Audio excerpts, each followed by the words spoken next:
안녕하세요. 포사이트입니다. 2025년 1월 상반기 영국 관련 뉴스에 대한 논평 3부입니다. 1부에서는 사립학교 수업료에 VAT를 부과한다는 소식을 살펴보면서 영국 학교 시스템의 역사와 현황을 설명했고, 2부에서는 전자여행 허가제 ETA 도입과 이것이 브렉시트 및 아일랜드 문제와 어떤 연관이 있는지에 대해서 살펴봤죠. 이어서 오늘 3부에서는 외국 유학생의 소득 요건 강화에 관한 소식을 전해드리면서 영국 대학으로의 유학에 대한 이야기를 간단히 해드릴게요. 2025년 1월 영국 정부는 유학생 비자 발급 요건 중 하나인 소득 요건을 대폭 인상했습니다. 이는 유학생들이 학업 기간 동안 공공자원, 예를 들어서 NHS, National Health Service 및 복지 서비스에 의존하지 않고 자립할 수 있도록 하기 위한 정책이라고 합니다. 이 변화는 브렉시트 이후 영국의 독립적인 이민 정책을 강화하는 한편 영국 내 공공자원 보호를 목표로 한 조치로도 해석됩니다.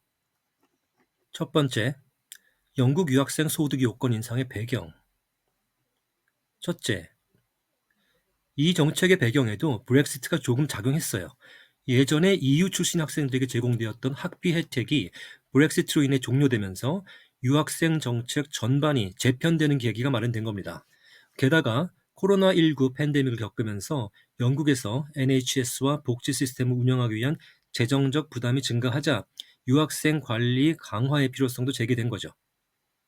둘째, 영국 정부는 이미 2015년에 보수당 정부가 주도하여 이민 건강 부과금 IHS, Immigration Health Surcharge를 도입하여 유학생들이 NHS 서비스를 이용하려면 비자 취득 단계에서 선불로 비용을 지불하도록 하는 정책을 도입했습니다.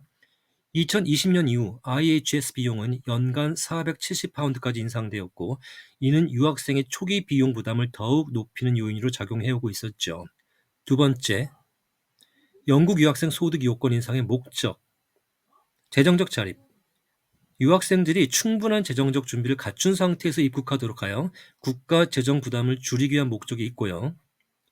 공공자원 보호. 특히 NHS 및 복지 서비스에 대한 유학생의 의존도를 감소하기 위한 조치이기도 합니다. 고급 인재 유치, 경제적 안정성과 학문적 기여 가능성이 모두 높은 유학생을 유도하기 위한 것이라고도 하네요. 개천에서 용날 수 있는 기회를 차단하는 것 같아 기분이 조금 씁쓸하기도 합니다. 세 번째, 소득 요건의 세부 변경 사항. 이번 정책으로 유학생의 소득 요건이 어떻게 변경되었는지 핵심 사항을 비교해 볼게요.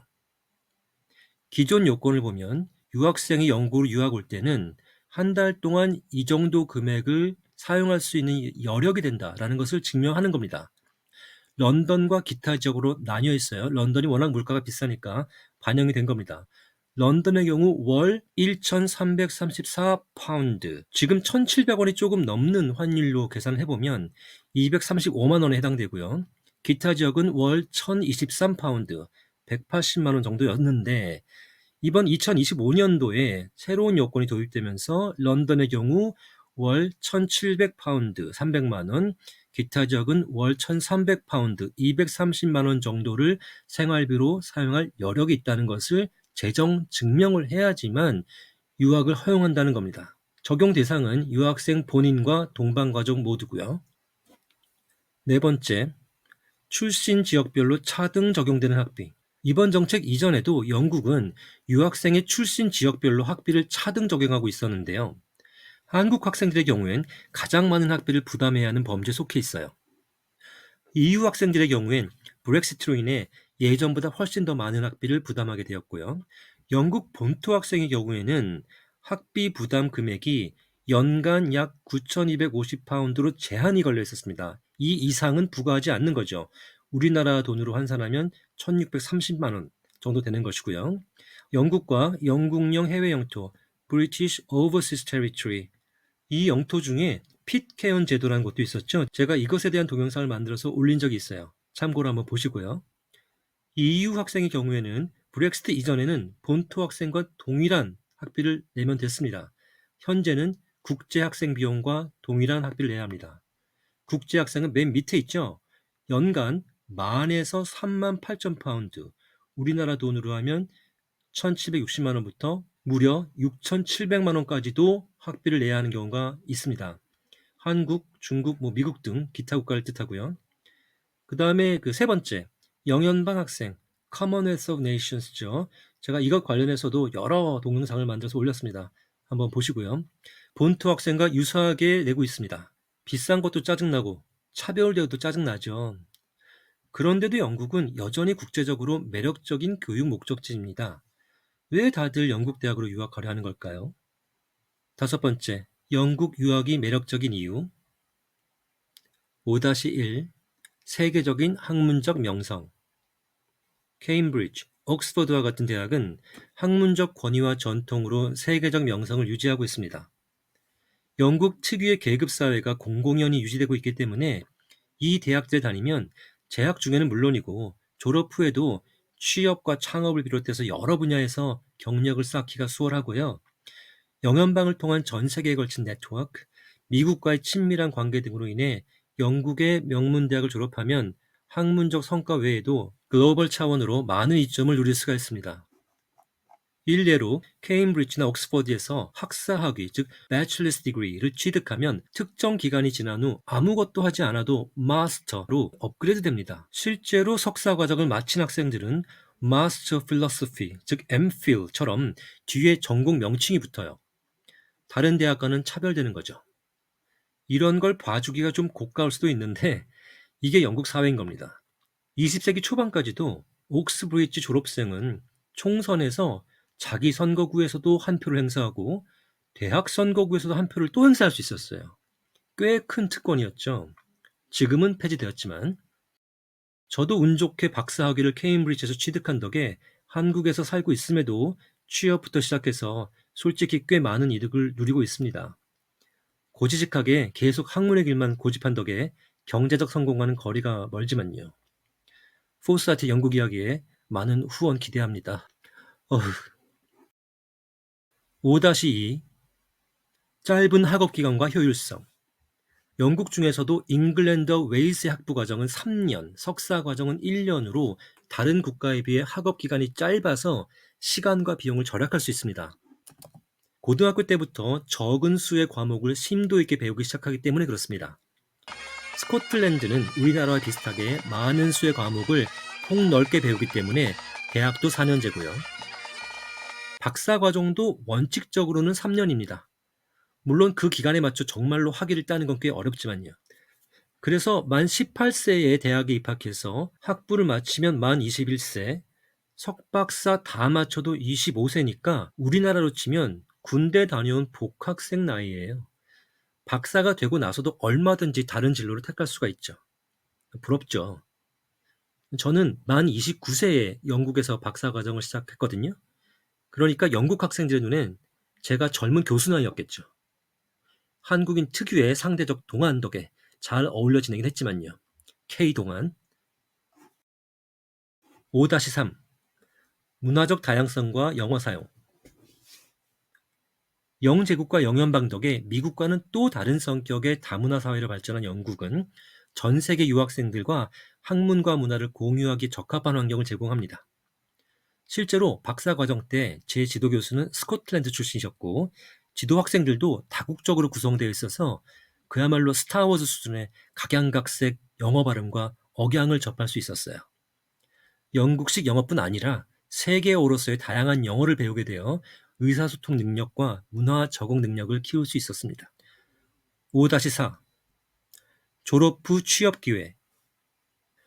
Graduate Route 비자 등 졸업 후 취업을 지원하는 정책은 유학생들에게 매력적인 요소입니다. 저는 전공 분야가 영국 역사라서 영국에서 영국 역사를 가르치긴 좀 그렇고 해서 학위를 마친 후 곧바로 한국으로 돌아와 교편을 잡았지만 졸업이 가까워지자 The City of London, 즉 런던 금융 중심가의 여러 기업을 비롯한 유명한 회사에서 취업 인터뷰에 도전하라는 우편물을 많이 받았어요. 물론 제게만 보낸 것은 아니고 이 학교 전체 학생들 대상으로 한 것이었고 제가 실제로 응시했어도 결과가 좋았을 것 같지는 않지만 여하튼 기회를 제공했다는 게 중요하죠. 영국에서 유학하는 것과 직장에 다니는 것은 또 다른 차원의 이야기지만 기회는 주어집니다.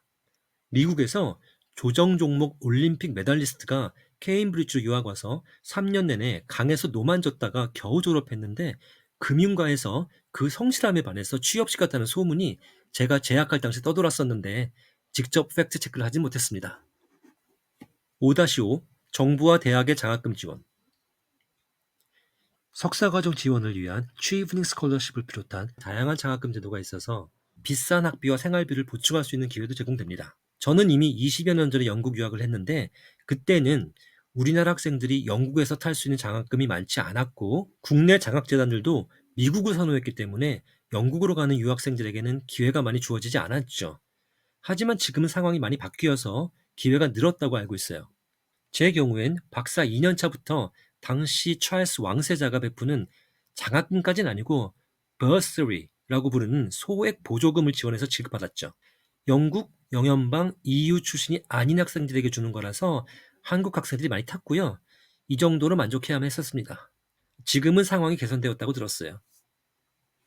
요약하자면 영국 유학은 비싸긴 하지만 기간이 짧아서 그만큼 비용을 절약할 수 있다는 장점이 있고요. 영어를 배울 수 있는데 미국과는 또 다른 넓은 세계의 언어와 문화를 접할 수 있습니다. 운이 좋으면 취업도 되고 드물긴 하지만 영국을 비롯한 각국의 귀족이나 왕족을 친구로 사귈 수도 있어요. 내 인생에 실질적 도움은 안 되지만 드물고 재밌는 경험이니까요.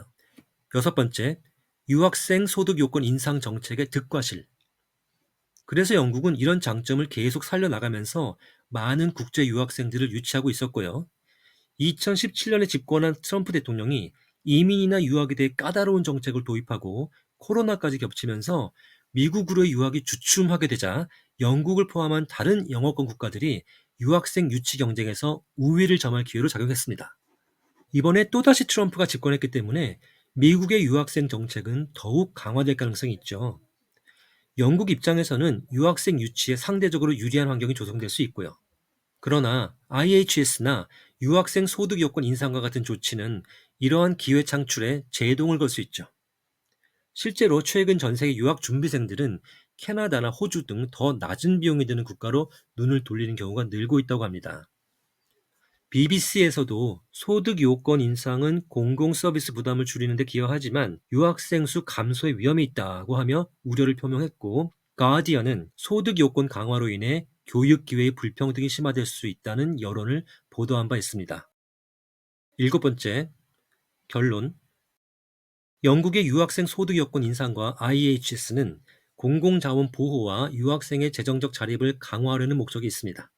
하지만 이 정책은 트럼프 정권으로 인해 창출된 유학생 유치 기회를 약화시키는 요인으로 작용할 수가 있는 것이죠.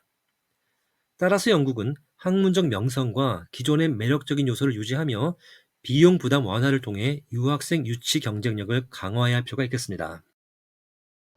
영국이란 나라는 영어로 Britain 영국이 세운 제국은 British Empire 대체 이걸 왜